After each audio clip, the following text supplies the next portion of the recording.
윤석열 대통령이 한동훈 법무부 장관을 임명했습니다.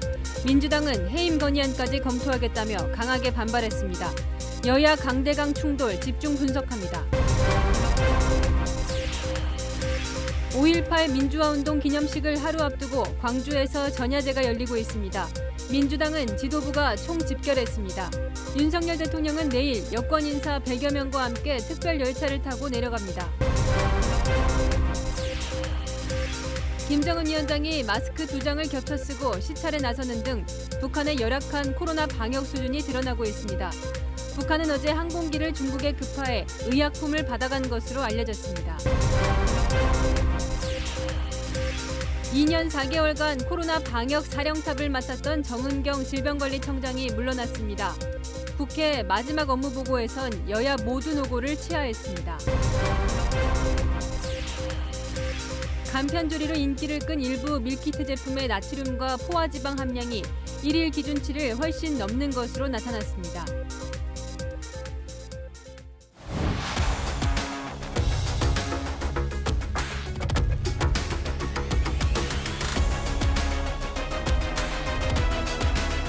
뉴스 시작합니다. 저는 동정민입니다.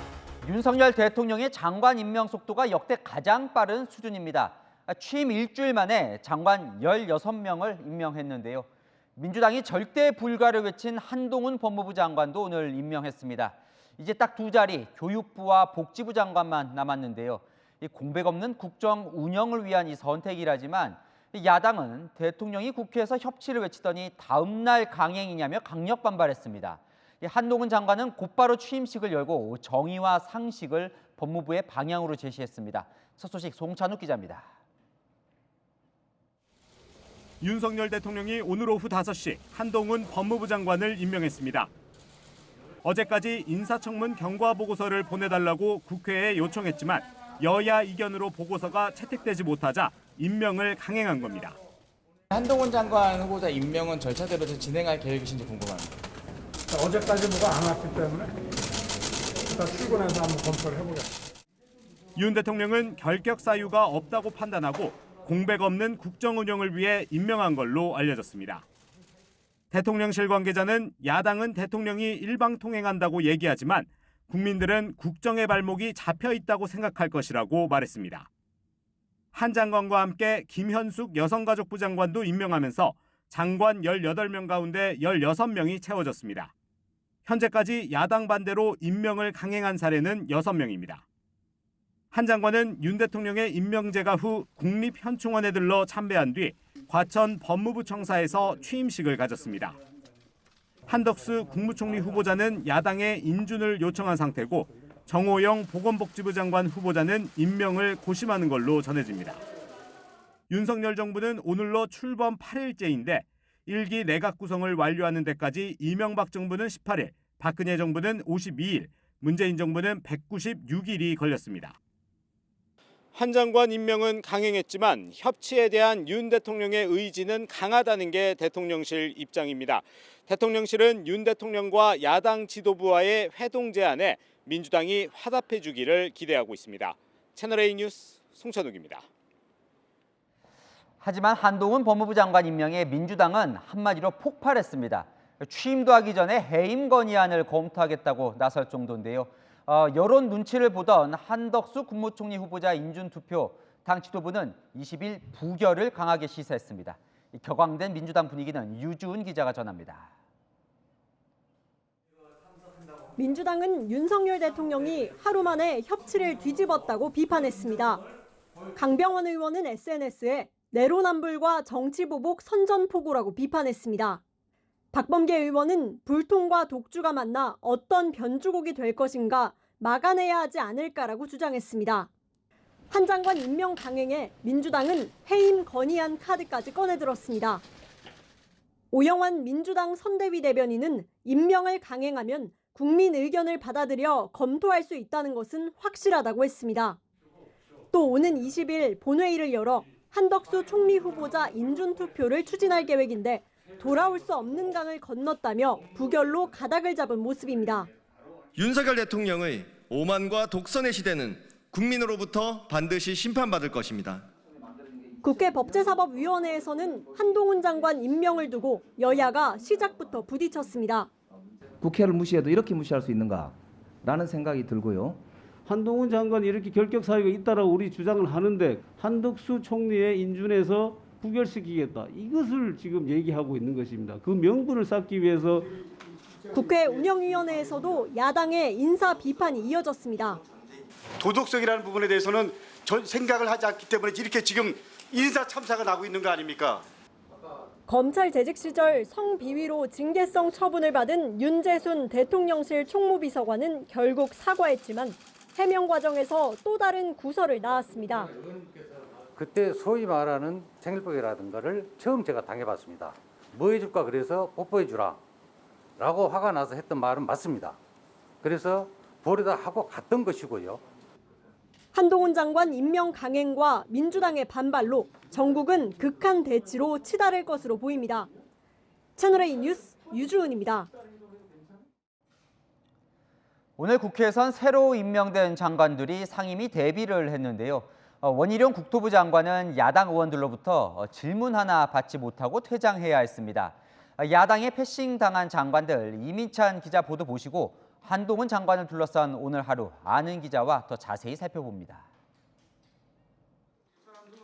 추경안 논의를 위해 열린 국토위 전체 회의. 더불어민주당은 청문보고서 채택 없이 임명된 원희룡 국토부 장관의 자격을 문제 삼고 나섰습니다. 정책적 전문성도 없고 상대당을 정치적으로 폄훼하고 거친 언행을 일삼고 청문보고서 채택조차 되지 않은 원희룡 후보자를 국토교통부 장관으로 인정할 수 없습니다. 원희룡 장관의 인사는 받을 수가 없습니다. 윤석열 정부의 출범을 방해하고 발목 잡게 하는 이 구태에 대해서 국민들께서 엄중하게 심판하실 겁니다. 여러분들의 방해 속에서도 법정 절차에 따라서 정상적으로 취임하신 분이니까 오늘 우리 좀 원 장관이 인사말을 시작하자 민주당 의원들은 퇴장하며 파행되기도 했습니다. 인사 기회를 주셔서 감사드립니다. 청문회 과정에서 의원님들께서 주신 고견들을 가슴에 새기고 회의는 30분 뒤 다시 시작됐지만 민주당은 차관들에게 질의하며 원 장관을 패싱했습니다. 차관 인사는 잘된 인사가 아닌가 이렇게 생각하면서 축하의 말씀을 드립니다. 엄영서 차관님께 좀 질의를 하겠어요. 1차관님께 질문 드리겠습니다. 이번 추경을 보면 국토부하고 기재부하고 의견이 좀 달라요. 국회 문체위에 출석한 박보균 문체부 장관은 야당 동의 없이 임명된 데 대해 사과하지 않는다고 질타를 받았습니다. 뭐가 그렇게 대단하다고? 그 사과 한마디 못합니까? 그렇게 옹졸해서야 어디 장관 잘 하겠습니까? 지적사항을 다시 한번 새겨서 그 질타의 말씀을 다시 한번 가슴에 담아서 보완하고 다듬고 채워나가겠습니다. 민주당은 박 장관이 업무 파악조차 제대로 안 돼 있다며 전문성도 문제 삼았습니다. 채널A 뉴스 이민찬입니다.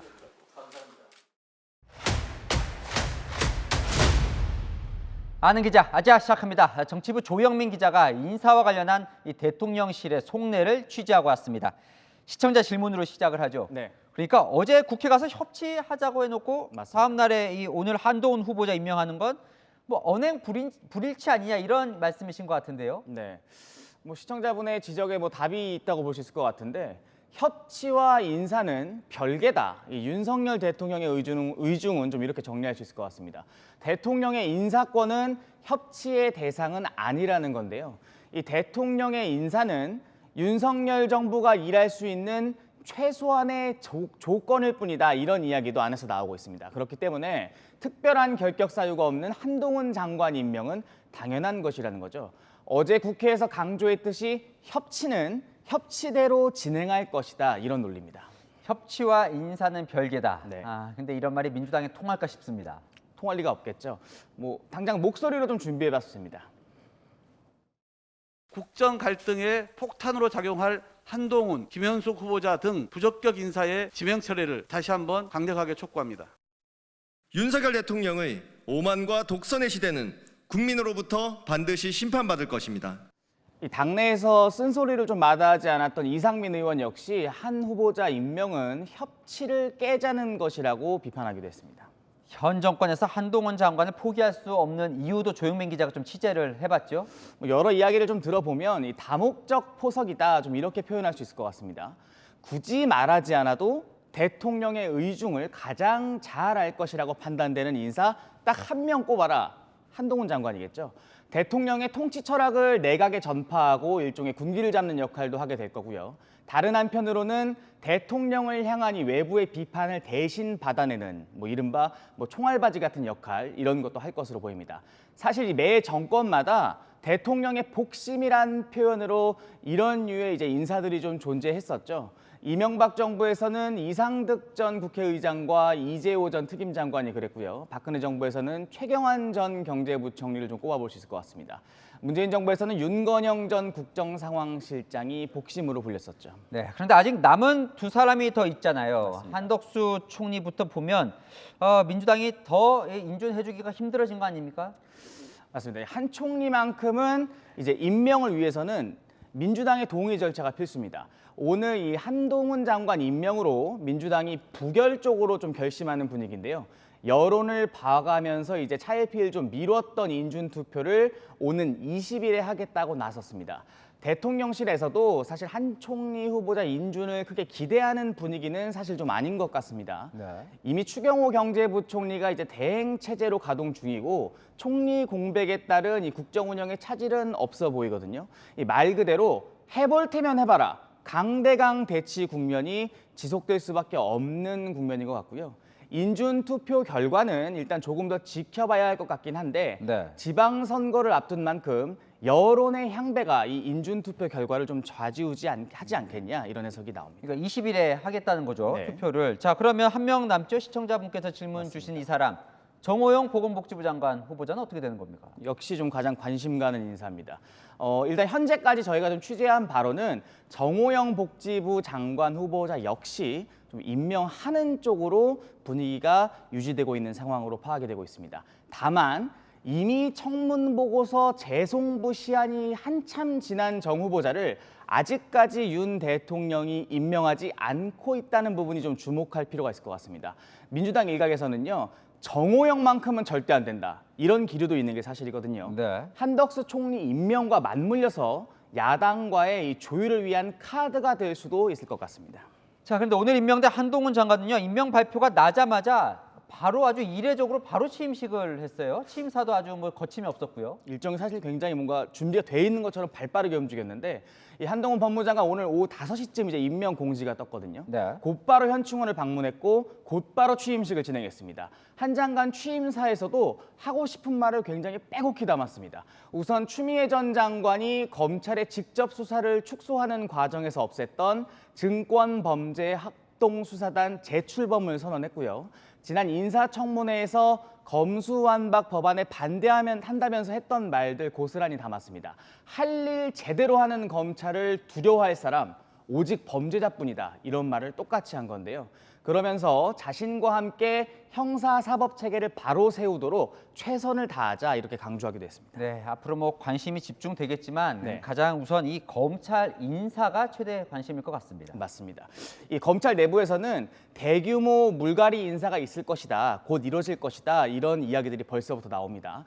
이전 정권에서 친정부 성향으로 불렸던 검사들에 대한 인사 조치는 좀 불가피한 것 아니냐 이런 기류인데요. 추미애 전 장관 라인으로 불렸던 심재철 남부지검장, 김관정 수원고검장 등의 이름이 벌써부터 거론되고요. 박은정 성남지청장이나 임은정 법무부 검찰 담당관 등 윤석열 당시 검찰총장 징계를 주도했던 검사들도 이제 인사 대상으로 물망에 오르고 있습니다. 네, 검찰총장 인사도 또 관심이죠. 네. 네, 조영민 기자 잘 들었습니다. 내일 5.18 민주화운동 기념식에선 역대 볼 수 없었던 장면들이 연이어 펼쳐집니다. 윤석열 대통령부터 장관, 수석, 여당 의원들까지 모두 광주로 내려가는데요. 인원이 너무 많아서 특별 열차까지 준비했습니다. 보수 정권 인사들의 첫 총출동, 국민 통합으로 이어질지 주목됩니다. 노은지 기자입니다. 대선 후보 시절인 지난 2월 5.18 민주묘지를 찾았지만 분양에 반대하는 시민단체에 가로막혀 추모타바 묵념으로 참배를 대신한 윤석열 대통령. 마음속으로 5.18 희생자분들의 명령을 위해서 참배는 잘 했습니다. 이 5월 정신이 자유민주주의와 국민 통합의 정신이라고 생각합니다. 대통령 신분으로 5.18 민주화운동 기념식에 참석하는 내일은 다른 풍경이 펼쳐질 것으로 보입니다. 대통령실 고위 관계자는 대통령이 민주의 문을 통해 입장할 때 유가족, 5월 단체와 함께 들어갈 수 있다고 설명했습니다. 기념식 시작 전에는 이들과 간단한 티타임을 가질 가능성도 있습니다. 내일 기념식에는 윤 대통령의 제안에 따라 여권 인사들이 총 출동합니다. 대통령실 수석비서관 5명 전원과 장관 10여 명, 국민의힘 의원 100여 명이 윤 대통령과 함께 KTX 특별열차를 타고 광주로 갑니다. 대통령실 고위 관계자는 통합, 협치에 대한 진정성을 기념식에 많은 사람들과 함께 참석하는 것으로 보여주려는 것이라고 그 의미를 설명했습니다. 기념식에는 민주당 의원들도 대거 참석할 예정입니다. 보수 정권 대통령인 이명박, 박근혜 전 대통령도 임기 첫 해 5.18 기념식에 참석했지만 여권 전체가 대규모로 참석하는 건 이번이 처음입니다. 윤 대통령과 참석자들은 자율에 맡기는 합창이냐, 다 같이 부르는 재창이냐 논란이 많았던 임을 위한 행진곡도 진보 정권 때처럼 재창할 예정입니다. 윤 대통령이 기념식 연설을 통해 헌법 전문에 5.18 정신을 추가하는 방안을 언급할 가능성도 있습니다. 채널A 뉴스 노은지입니다. 지금 이 시각 광주 금남로에선 5.18 민주화운동 전야제 준비가 한창입니다. 민주당뿐 아니라 여권 인사들도 일찌감치 내려가 있는데요. 광주에 취재기자 나가 있습니다. 최성 기자, 전야제 소식부터 전해주시죠. 네, 저는 지금 옛 전남도청에 있는 광주 금남로에 나와 있는데요. 전야제는 잠시 뒤 오후 7시 반부터 시작될 예정입니다. 지금은 시민 수천 명과 5월 풍물단이 거리 행진을 하며 42년 전 5월의 대행진을 재현하고 있습니다. 이번 전야제 행사는 코로나 방역 조치 이후 2년 만에 인원 제한 없이 열리게 됐는데요. 차량이 통제된 금남로를 자유롭게 거니는 시민들의 모습도 오랜만에 볼 수 있었습니다. 5.18 민주화운동을 경험하지 못한 세대들이 참여할 수 있도록 5월을 추모하는 힙합, 댄스 공연도 마련됐는데요. 금남로 일대에선 설치된 부스에선 주먹밥 나눔, 임을 위한 행진곡 학본 체험 등 5.18을 체험할 수 있는 다양한 이벤트가 진행됐습니다. 자, 오늘 행사에 정치권 인사에 누가 참석하는지도 좀 궁금한데요. 네, 우선 더불어민주당에서는 이재명 총괄 선대위원장을 비롯해 김동연 경기지사 후보가 5.18 묘역을 참배한 후 거리 행진에 나섰는데요. 광주 지역 민주당 의원들을 비롯해 86 의원들도 일제히 광주로 내려왔습니다. 윤석열 대통령 역시 강승규 시민사회 수석 등 대통령 참모진들을 전야제에 보냈는데요. 보수 정권 인사가 전야제에 참석한 건 이례적입니다. 2015년 박근혜 정부 당시 김무성 새누리당 대표가 전야제에 참석했지만 욕설과 물세례를 받고 30분 만에 퇴장한 바 있습니다. 지금까지 광주 금남로에서 채널A 뉴스 최선입니다.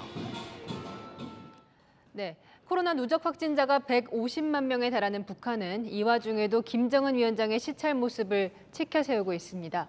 인민에게 사랑의 불사약을 내렸다고 보도했는데요. 김 위원장이 마스크 2장을 겹쳐 쓴 모습이 눈에 띕니다. 곽정아 기자입니다. 평양시 약국 현장 시찰에 나서 낙후된 의약품 실태를 질타한 김정은. 파란색의 의료용 마스크 2장을 겹쳐 쓰고 있습니다. 주민들에게 KF94 마스크를 보급하지 못하는 상황에서 최고 지도자도 바이러스 차단율이 낮은 마스크를 사용하는 것으로 보입니다. 마스크뿐이었어요, 다무소까지. 2년, 3개월 동안 국경 차단하고 이렇게 하다 보니까 더 열악해진 거지, 기존에 비해서. 북한이 밝힌 유증상자 수는 전날보다 줄긴 했지만 26만 9천여 명이나 됩니다. 사망자도 6명 추가됐습니다. 지금까지 누적된 유증상자는 150만 명에 달합니다. 의약품 사재기와 허술한 관리 실태에 거세게 질책했던 김정은 위원장은 인민군들이 의약품을 보급하도록 특별 명령을 내렸습니다. 노동신문은 이렇게 보급된 약품을 위대한 인민사랑이 응축된 귀중한 약품, 사랑의 불사약들이라고 보도하며 김 위원장의 애민 정신을 치켜세웠습니다. 집중 치료는 해열제 치료와 항생제 치료 배합하면서 하고 있습니다. 유니세프 자료에 따르면 지난해 12월 백신을 유통할 수 있는 중국산 코로나19 콜드체인 장비와 인공호흡기, 마스크, 가운 등 148만 달러 규모의 의약품 북한 반입이 허가됐습니다. 하지만 전기도 안정적으로 공급되지 못하는 열악한 북한의 의료체계상 이를 제대로 활용할 수 있을지는 미지수입니다. 채널A 뉴스 곽정아입니다. 북한은 아직 우리 정부의 지원 의사에 답을 보내지 않고 있습니다. 대신 중국과의 교류는 분주합니다. 북한 화물기 3대가 급하게 중국을 다녀갔다는 소식도 들어왔습니다. 염정원 기자의 보도입니다. 북한 고려항공 항공기들이 중국 야오닝성 타오센 공항에 모습을 드러낸 건 어제입니다. 대형 수송기인 일류신 76기종으로 모두 3대가 움직였습니다. 대북 소식통 등에 따르면 고려항공 소속 항공기들은 의약품들을 싣고 북한으로 돌아간 것으로 파악됩니다. 코로나19 사태 직후인 2020년 1월 31일 이후 정기 운항을 중단한 고려항공 소속 항공기 3대가 한꺼번에 중국을 다녀간 건 매우 이례적입니다. 감기약이나 해열제조차 부족해 김정은 국무위원장이 직접 의약품 관리를 감독하는 상황에서 중국의 지원이 본격적으로 시작됐다는 분석이 나옵니다. 中国和朝鲜是山水相连的友好邻邦，同时根据朝方的需求提供支持与帮助。 중국 당국이 북중 접경 지역인 지린성 지안 일대에서 북한에 파견할 의료진과 간호사, 또 지원 물품을 실어 나를 운전기사 등을 모집하는 정황도 보입니다. 이달 초부터 중국산 시노백 백신을 무상 제공받아 북한 국경경비대 군인들로부터 접종하고 있다는 소식도 전해집니다.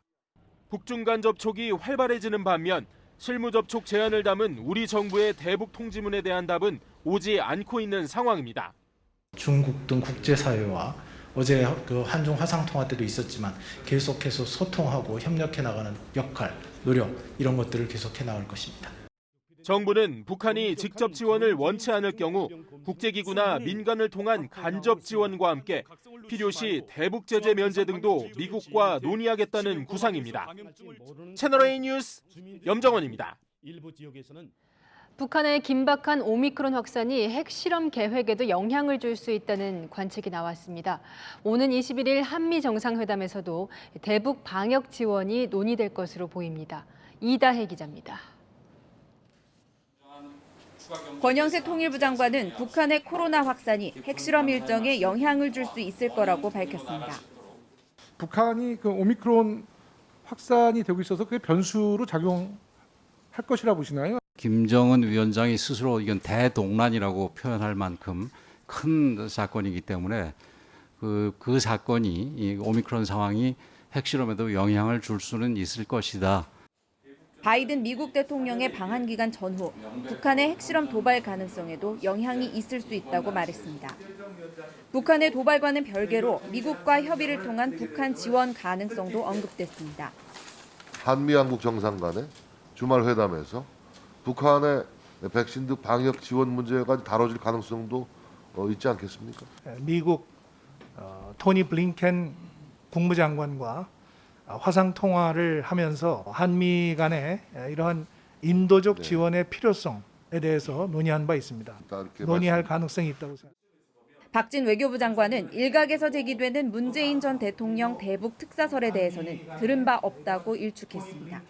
채널A 뉴스 이다혜입니다. 국내 코로나 방역 대책을 이끌었던 정은경 질병관리청장이 임기를 마무리했습니다. 정치 방역을 했다는 평가에 대해서는 과학 방역을 했다고 반박했습니다. 후임에는 백경란 성균관대 의대 교수가 임명됐습니다. 윤수민 기자입니다. 지난 2020년 1월 코로나19 국내 첫 확진자 발생 이후 2년 4개월간 방역사령탑을 맡았던 정은경 질병관리청장이 자리에서 물러났습니다. 공직자로서 코로나19 위기 극복에 참여할 수 있고 기여할 수 있어서 진심으로 감사했고 고마웠습니다. 감사합니다. 정경 청장이 국회 보건복지위에서 마지막 업무 보고를 하자 여야 모두 그동안의 노고를 격려했습니다. 또 우리 정은경 청장님, 김강희 씨가 처장님, 그동안 정말 수고 많으셨습니다. 정은경은 코로나19가 지나는 동안 우리 문재인 정부의 신뢰의 아이콘이었다는 점 정말 수고하셨고 감사드립니다. 정 청장은 코로나19 장기화 속에 흰머리가 늘어나거나 낡은 구두를 신은 모습이 주목받기도 했습니다.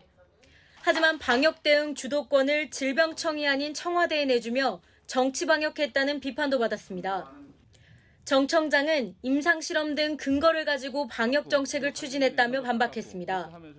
과학적 근거 기반의 방역을 하는 것은 저희 질병관리청의 가장 기본적인 가치이고 미션이기 때문에 정치 방역과 과학 방역을 이분법적으로 구분하는 것은 적절하지 않고 불가능하다고 생각을 합니다. 후임 질병관리청장에는 백경란 성균관대 의대 교수가 임명됐습니다. 백 교수는 안철수 전 대통령직 인수위원장의 서울대 의대 1년 후배로 인수위에서 새로운 방역 체계를 설계한 감염병 전문가입니다. 인수위원회는 문재인 정부의 K방역을 정치방역으로 규정한 바 있습니다. 질병청은 윤석열 정부가 공약한 코로나19 과학방역을 위해 다음 달 초 대규모 항체 양성률 조사에 나섭니다. 채널A 뉴스 윤수민입니다. 코로나 기간 동안 외식이 줄다 보니 식재료부터 양념까지 손질해서 파는 밀키트 많이 출시됐죠. 그런데 제품 상당수의 나트륨 함량이 하루 섭취 기준을 훨씬 넘는 것으로 나타났습니다. 박지혜 기자입니다. 각종 고기, 햄부터 채소, 육수, 사리까지 손질돼 있어 간편하게 먹을 수 있는 밀키트입니다. 문제는 간편 조리식품으로 분류돼 영양성분 표시 의무가 없다는 겁니다. 부대찌개 밀키트를 끓여봤는데요. 여기에 든 나트륨 함량은 최대 6,300mg, 소금으로 따지면 17g 정도로 일일 기준치보다 3배나 많습니다. 한 끼 먹으면서 소금 한 숟가락을 듬뿍 떠먹은 셈입니다. 공정거래위원회는 소비자 시민 모임과 함께 유통 중인 25개 밀키트 제품을 분석했는데 절반에 가까운 11개 제품의 나트륨 함량이 하루 기준치를 훨씬 넘었습니다. 부대찌개와 밀푀유 나베는 1일 기준치 2,000mg을 넘거나 이에 육박했고 나트륨 과다 섭취에 주의를 요하고 있습니다. 부대찌개는 10개 중 7개가, 밀푀유 나베는 8개 중 4개가 나트륨 함량 초과였습니다. 여기다 부대찌개 4개, 로제 파스타 2개 제품은 포화지방 하루 기준치 15g까지 훌쩍 넘기기도 했습니다. 하지만 조사 대상 25개 중 영양성분 함량을 표시한 건 단 6개에 불과했습니다. 심지어 내용물이 표시량보다 적거나 소스 같은 일부 구성물이 표기와 달리 없는 경우도 있었습니다. 공정위는 해당 기업에 이 같은 결과를 통보하고 개선 계획을 받을 방침입니다. 채널A 뉴스 박지혜입니다. 식당에는 손님이 많이 돌아왔지만 돈가스 식당은 유독 울상입니다. 돼지고기와 밀가루, 식용유 등 최근 가격이 가장 많이 오른 식재료가 전부 들어가는 음식이 바로 돈가스죠. 이철호 기자가 가봤습니다. 하얀 빵가루 옷을 입은 돼지고기를 끓는 식용유에 튀깁니다. 새콤달콤 소스를 곁들인 경양식 돈가스. 싸고 배불리 먹을 수 있는 대표적인 음식으로 꼽히지만 요즘 물가 폭등 여파를 그대로 맞으며 정식 1인분 가격이 13,000원으로 뛰었습니다. 소위 말해서 왕돈가스, 조금 저렴한 돈가스였는데 가격이 많이 올라서. 이미 서울 시내 돈가스집 대부분은 500원에서 1,000원 이상씩 가격을 올린 상황. 재료마다 얼마나 오른 건지 확인해 봤습니다. 제가 방금 사온 돈가스입니다. 한번 해체해 보겠습니다. 돈가스의 핵심 재료죠. 돼지고기는 37%나 폭등했고요. 식용유는 30%, 빵가루의 원재료인 밀가루는 8% 올랐습니다. 아무래도 서민 음식이다 보니까 너무 많이 올리면 너무 또 손님이 떨어질 것 같고 지금이 더 힘든 것 같아요. 지금 모든 게 다 2배로 올라가지고. 더 암울한 건 앞으로 식재료 가격이 더 오를 가능성이 크다는 겁니다. 최근 세계 2위 밀 생산국인 인도의 밀 수출 중단으로 국제 밀 가격이 급등한 가운데 소비자가 예상하는 물가 상승률인 기대 인플레이션율은 지난달 9년 만에 최고치인 3.1%를 찍었습니다. 기대 인플레이션이 확산되는 경우에는 이후 물가 상승을 예측하면서 추가적인 수요가 발생하고 이 부분이 실질적인 물가 상승을 더욱 만들어낼 수 있기 때문에 가격 폭등을 노린 일부 도매상의 매점 매석 움직임까지 나타나면 밥상 물가가 더욱 치솟을 거란 전망도 나옵니다. 채널A 뉴스 이철호입니다. 폭락한 가상화폐 루나는 해외 시장 거래소에서 퇴출되고 있죠. 그런데 국내 투자자들이 다시 10만 명 넘게 몰렸다고 합니다. 이유가 무엇인지 김유빈 기자가 알아봤습니다. 가상화폐 루나가 1,700원대에서 1원대로 폭락한 닷새 전. 한 국내 거래소에서 루나 거래량은 3억 개에서 120억 개로 훌쩍 뛰었습니다. 다음 날 가격은 25% 더 하락하지만 거래량은 13배 폭증해 1,633억 개에 이릅니다. 루나의 폭락이 대대적으로 알려진 13일부터 15일까지 국내 4대 코인 거래소에서 루나를 보유한 투자자는 17만 명에서 27만 명으로 더 늘었습니다. 고승범 금융위원장은 오늘 루나 이용자가 28만 명이고 이들이 700억 개 정도를 보유한 것으로 추정된다고 밝혔습니다. 기대 심리가 작용해 저가 매수 수요가 몰렸을 가능성이 제기됩니다. 19,500개 정도 등록돼 있는 코인마켓캡의 코인 중에서 1,700건을 유지하고 있어요. 아직까지도. 그러니까 사람들이 이거 없어지는 건 아니구나. 저점 매수해두면 언젠가는 가격이 오르겠구나. 피해자가 속출하자 개발자 권도영 테라폼레스 최고 경영자는 쌍둥이 코인인 테라와 루나의 생태계를 부활시키기 위해 새로운 블록체인을 만들겠다는 계획을 내놨습니다. 하지만 전문가들은 쉽지 않을 것으로 봅니다. 이쪽 종류의 자산들이 가지고 있는 굉장히 중요한 특성이 한번 신뢰가 무너지면 회복되는 경우가 거의 없거든요. 신뢰가 무너지면 거의 해당 상품의 생명도 거의 끝나버리는. 가상화폐 이더리움 창시자 비탈릭 부테리는 루나 폭락 사태에 대해 다단계 금융 사기라며 코인 실험 중단을 촉구했습니다. 채널A 뉴스 김유빈입니다. 지방선거를 딱 보름 앞둔 오늘 여야 지도부가 향한 곳은 바로 중원 충청입니다.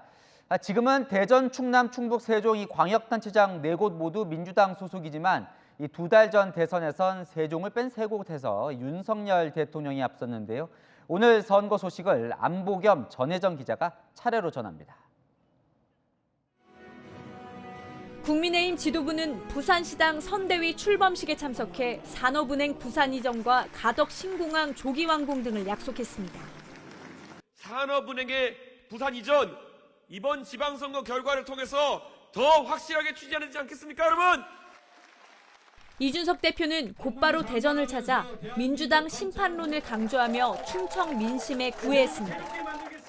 민주당이 그리고 나름 국회의장을 하고 있다는 사람이 이곳을 방치하고 결국엔 대전이 발전하지 않아야 본인들이 유리하다고 생각하는 그런 거라고 생각합니다. 이제는 심판해야 되는 거 아닙니까, 여러분? 윤석열 정부 성공을 위해 여당 후보에 힘을 실어달라고도 했습니다. 국민의힘은 4년 전 민주당에 완패했던 충청권 광역단체장 4곳 모두 되찾겠다는 각오입니다. 캐스팅 보토로 꼽히는 충청에서 반전을 일으켜 승기를 잡겠다는 겁니다. 최근 여론조사 결과에 따르면 충북지사는 김영환 국민의힘 후보가 우세하고 충남, 대전 후보 지지도에서는 오차범인의 접전입니다. 국민의힘은 민주당 강세로 꼽혀온 세종시장 선거도 해볼만 하다며 충청 총력전을 펼치고 있습니다. 이재명 더불어민주당 총괄선대위원장은 대선 패배 이후 처음으로 호남을 찾았습니다. 5.18 민주화운동 첫 희생자인 전북대 이세종 열사비를 참배하고 광주 5.18 묘역을 찾는 등 종일 호남 일대를 누볐습니다. 이제서야 이렇게 감사 인사 드린다는 점 다시 한번 죄송하게 생각합니다. 정말로 많은 우리 국민들께서 슬픔과 또 좌절, 절망을 겪고 계시고 다 저의 준비 부족 때문이다. 그러면서 대선에서 졌다고 투표를 포기해선 안 된다고 강조했습니다. 이재명 위원장이 호남에서 지지층 단속에 나선 사이 당 지도부는 열세 지역인 영남과 충청 공략에 나섰습니다. 대구에선 보궐선거에 나선 홍준표 국민의힘 후보를 겨냥해 무상급식 없앤 사람, 진주의료원 없앤 사람이라고 직격탄을 날렸습니다. 경합 지역인 대전에선 윤석열 정부 견제론을 꺼내들었습니다. 윤석열 정권이 망사에 가까운 인사, 그리고 자신이 했던 약속을 다 뒤집고 있는 이 마당에 정신 똑바로 차리고 대한민국을 구해야 된다, 이렇게 생각합니다. 그러면서 윤석열 대통령이 야당을 동반자로 생각하지 않고 말뿐인 협치만 한다고 비판했습니다. 채널A 뉴스 전혜정입니다. 민주당에 이어 정의당에서도 성폭력 의혹 사건이 벌어졌습니다.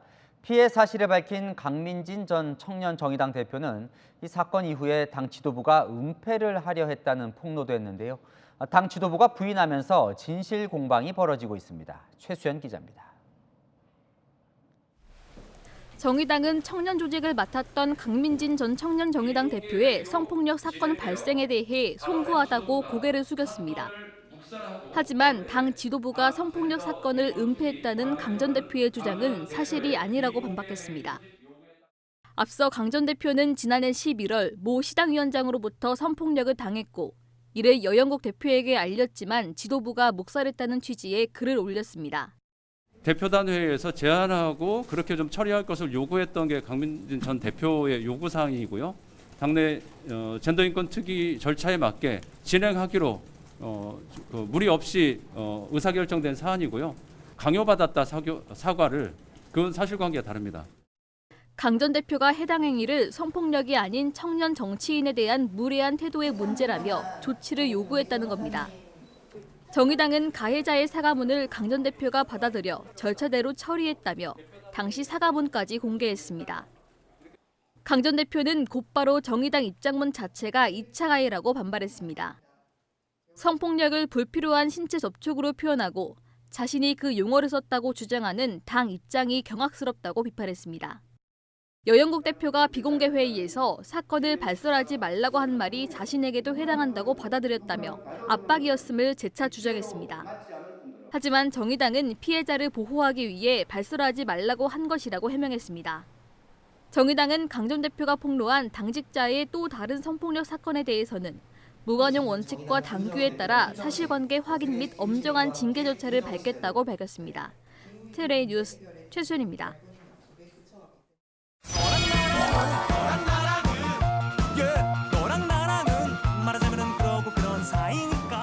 여랑여랑 정치부 김민지 기자와 함께합니다. 첫 번째 주제 보겠습니다. 정청래 의원이 뭘 지키겠다는 걸까요? 문재인 전 대통령의 사저입니다. 오늘 관련 법안을 발의했는데요. 먼저 반대 시위로 요란한 문 전 대통령 사저 앞 상황부터 화면으로 보시죠. 나라를 뒷다리로 앉히고 자기 오냐. 대한민국이 맞아 이게 어떻게 된 거야? 이건 나라가 아닙니다. 자, 유포 보이세요?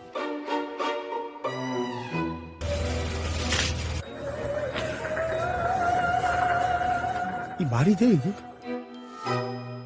아이고, 그러니까 이 정도니까 이준석 대표를 포함해서 여당에서도 좀 자제를 요청하고 있는 거군요. 맞습니다. 이낙연 전 민주당 대표는요. 사저 앞 시위 행태가 참담하다. 이것은 정당한 의사표현이 아니라면서 시위 자제를 촉구했는데요. 정청래 의원은 집회와 시위를 제한하는 그 장소에 전직 대통령 사저 인근도 포함하는 집시법 개정안을 대표 발의했습니다. 그러니까 아예 이 시위를 못하도록 법으로 막겠다는 거군요. 맞습니다. 국민의힘에서는요. 대통령 집무실을 지키겠다고 나섰습니다. 현행법상 대통령의 관저는 반경 100m 이내 집회가 금지돼 있지만 여기에 대통령 집무실은 따로 명시돼 있지 않거든요. 그래서 집무실도 포함하는 법 개정안을 발의한 겁니다.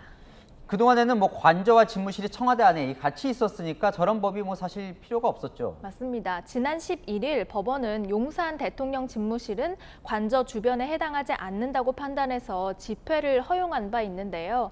이 법안이 통과되기 전까지는 전현직 대통령 주변이 시끌시끌할 것 같습니다. 네, 다음 주제 넘어가 보겠습니다. 그가 직접 반박. 여기서 말하는 이제 그가 문재인 전 대통령인 거죠. 네, 오세훈 서울시장 국민의힘 후보가 오늘 관훈 토론회에서 지난 3일 문재인 정부 마지막 국무회의 때 있었던 일화를 공개했습니다. 그날은 검수완박 법안이 의결됐던 그 국무회의인데요. 오 후보가 그 자리에서 검수완박 법안은 범죄자 보호법이라면서 이 거부권 행사로 대통령의 마지막 소임을 다해달라고 건의하자 대통령이 직접 반박을 했다는 겁니다. 법무장관, 행안부 장관이 반박을 했고 나중에는 대통령께서 직접 반박을 하시더라고요. 계속 그렇게 따지고 드는 것이 사실은 조금은 민망한 모습이어서 논쟁 분위기까지는 가지가 않았었는데요. 자, 그동안에는 대통령이 거부권을 행사했다 뭐 이 정도로만 거부권을 행사하지 않았다 이렇게만 이제 알려져 왔는데 직접 토론까지 참여를 했던 거군요. 맞습니다. 떠올려 보면요. 그날 국무회의 전부터 묘한 신경전이 감지됐었죠.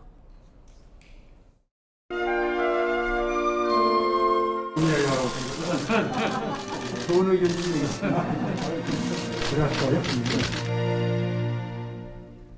사실 광역단체자 중에 서울시장만이 옵저버 자격으로 국무회의에 참석할 수 있거든요. 네. 다 정부 인사인데 한 명만 야당 인사 끼어 있으면 좀 어색할 것도 같고요. 네, 유일한 야권 출신 배석자였던 오 후보가 느꼈던 이 국무회의의 분위기 좀 더 들어보시죠.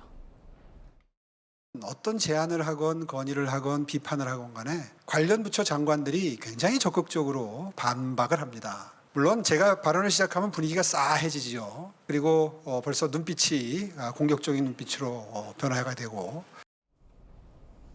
윤석열 대통령은 영국 보수당과 노동당이 함께 꾸린 연립 내각까지 거론하면서 통합과 협치를 강조했으니까요.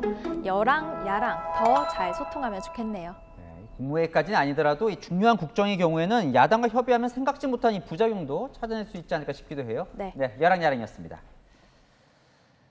네, 장애인 예산 반영을 요구하며 지하철에서 시위를 해온 이 장애인 단체가 시위 장소를 용산 대통령 집무실 근처로 옮겼는데요. 이 차들이 몰리는 출근 시간대에 차도를 점거하고 행진을 했습니다. 조민기 기자입니다. 이른 아침 서울 지하철 4호선 신용산역을 출발해 행진을 시작하는 장애인 단체. 왕복 12개 차로 도로를 건너던 중 횡단보도 한가운데 멈춰섭니다. 보행자 신호가 빨간색으로 바뀌자 경찰들은 사고 방지를 위해 시위대를 둘러쌉니다. 그리고는 차량을 양옆 차로로 유도합니다. 장애인 예산 반영을 촉구하며 지하철 시위를 이어가던 장애인 단체가 대통령 집무실 인근에서 이틀째 출근길 도로를 점거한 겁니다. 7시 48분부터 15분 동안 횡단보도 위에 멈춰선 뒤 한 개 차로를 이용해 삼각지역으로 이동하는 데 걸린 시간은 총 30분. 출근길 차량들은 경적을 울리며 항의했고 주민들도 불편을 호소했습니다. 도로를 다 막아놓고 시위를 해서 저희 남편이 아이들을 데리고 아이들 학교를 데려다주고 출근을 하는데 그 아이들도 시간이 좀 늦었었고 스피커에다 소리 꽉꽉 막 소리 구엄 들리는 거야. 앞으로는 밤에도 소리 지를 거 아니야. 그게 제일 불편하지. 장애인 단체는 경찰의 집회와 함께 한 개 차로를 이용한 행진을 사전에 신고했지만 도로 점거는 협의되지 않았습니다. 경찰은 시위 당시 영상을 확인해 불법성 여부를 판단할 계획입니다. 대통령 집무실 인근 아파트 주민들이 주거지역 집회를 금지해달라며 받고 있는 탄원서에는 3,000명 넘게 서명했습니다. 채널A 뉴스 조민기입니다. 세금은 내지 않으면서 재산은 꽁꽁 숨겨두는 고액 체납자들. 매년 세무공무원들과 끝나지 않는 전쟁을 벌이고 있죠. 체납자가 사망해도 끝까지 추적한다고 합니다. 신선미 기자입니다. 서울 강남의 한 은행 대여금고실. 세무공무원들이 들어가 노란 압류 딱지를 붙입니다. 7년 전 숨진 체납자의 대여금고입니다. 이거 수사의 압류 절차를 진행하겠습니다. 체납자 인적사항으로 은행에 문의한 결과 대여금고가 있다는 걸 확인하고 가족들이 쓰기 전 먼저 압류하는 겁니다. 현행법상 체납자가 사망하더라도 은닉재산이 있다면 체납액 추징이 가능합니다. 미납된 세금을 내라는 요청에 욕설로 가득한 악담이 돌아옵니다. 도둑아, 뇌물 얼마 줄까? 내 말 얼마 줄까? 이렇게 문자가 왔어요. 잠복 끝에 찾아간 거주지, 마치 쓰레기장을 방불케 합니다. 없는 척하고 숨어있던 체납자는 강제 수색이 시작되자 난동을 부립니다. 아니 선생님. 쓰레기 더미 속에서 나온 건 철제금고 2대와 돈가방. 그 자리에서 1억 2천만 원의 체납액을 모두 걷어들였습니다. 돈이 없어 세금을 못 낸다던 체납자 집에선 명품 가방과 귀금속이 우르르 나옵니다. 벌이가 없다면서 가족에게 매달 정기적으로 돈을 보낸 흔적도 보입니다. 경기도는 지난 3월부터 고액 체납자들을 추적해 최근까지 7억 원을 징수하고 대여금고 433개를 압류했습니다. 매년 새로운 징수기법을 개발하여 징수에 최선을 다하고 있으나 아직 징수하지 못한 금액은 1조 원에 이르고 있습니다. 체납자 은닉재산을 신고한 제보자에게는 최대 1억 원의 포상금을 지급하며 악성 체납자들과 전쟁을 치르고 있습니다. 채널A 뉴스 신섬입니다. 초등학생을 따라다니며 성관계를 요구한 30대 남성이 경찰에 붙잡혔습니다. 김지윤 기자가 보도합니다. 한낮의 주택가, 검정 모자를 쓴 30대 남성이 전화를 걸며 골목길로 들어갑니다. 30분이 지난 뒤 남성이 뛰어서 달아납니다. 잠시 뒤 경찰차 2대가 비상등을 깜빡이며 도착하고 경찰관이 이곳저곳을 수색합니다. 초등학생으로부터 성범죄 신고가 경찰에 접수된 건 지난 13일 낮 12시 45분쯤. 피해자가 SNS 채팅으로 알게 된 성인 남성이 자꾸 성관계를 요구한다고 신고한 겁니다. 남자분은 이제 산악회 쪽에 서 있어서 핸드폰 보고 있었고 여자분은 이제 밑에서 올라왔는데 남자는 이제 뭐 짜고리는지 때린 건지 이러면서 도망가시고 여자분은 쫓아갔어요. 남성은 주택가 골목길에서 초등학생 피해자를 만나 수차례 성관계를 요구했고 피해자가 경찰에 신고하자 달아난 겁니다. 경찰은 CCTV에 찍힌 남성의 동선을 추적해 신고 접수 38분 만에 30대 남성을 붙잡았습니다. 남성은 범행 장소 인근의 자신의 집에서 다른 옷으로 갈아입고 숨어 있었습니다. 남성은 혐의를 부인했지만 경찰관의 눈썰미를 피해가진 못했습니다. 피해자가 보여준 사진 속 남성의 슬리퍼와 집 현관에 있던 슬리퍼가 같다는 점을 알아챈 겁니다.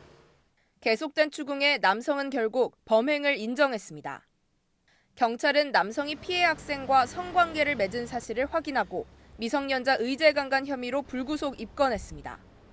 또 범행 과정에서 폭행이나 협박이 있었는지도 조사할 예정입니다.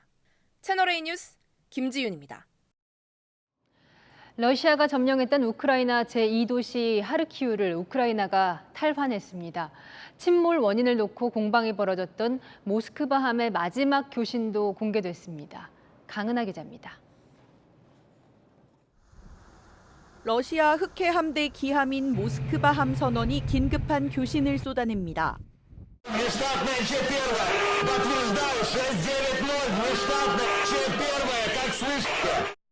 외신이 공개한 이 목소리는 한 달 전 침몰한 모스크바함이 우크라이나군의 주장대로 피격당했다는 사실을 뒷받침합니다. 그동안 러시아는 폭풍으로 탄약고가 폭발해 예인하던 중 침몰했다고 주장해왔습니다. 러시아군은 지난 8일에도 스베르스키 도네츠강을 건너다 공격을 받아 대대급 병력이 거의 전멸당했습니다. 반격에 나선 우크라이나군은 제2도시이자 전략적 요충지인 하르키우에서도 러시아군을 몰아내고 러시아 국경까지 진격했습니다. Ми дійшли, пане президент. Ми тут. Ось з нами прикордонник. Передаємо йому знак за нашою спиною. Який знак? 910 дроб 1. Пане президент, ми дійшли. 러시아군이 물러나자 피난민 2,000명도 집으로 돌아오는 중입니다. 북대서양 조약기구 나토는 이제 러시아군이 수세에 몰렸다고 분석했습니다. Ukraine can win this war. Ukrainians are bravely defending their homeland. 우크라이나는 북동부를 수복하는 전과를 올렸지만 장기간 저항이 이어지던 남동부 요충지 마리우폴에선 작전 중단을 선언했습니다. 양측 교전이 맞서는 가운데 조만간 러시아군의 대규모 반격이 닥칠 것이란 우려도 이어지고 있습니다. 채널A 뉴스 강은하입니다. 제75회 칸 영화제가 내일 새벽 화려한 막을 올립니다. 한국 영화 2편이 경쟁 부문에 초청됐는데요. 2019년 기생충 이후 다시 한번 황금종려상에 도전합니다. 김태욱 기자입니다. 제75회 칸 영화제가 코로나 사태 이후 3년 만에 정상적으로 개최됩니다. 영화 올드보이로 세계적 명성을 얻은 박찬욱 감독은 이번에 헤어질 결심으로 경쟁 부문에 초청됐습니다.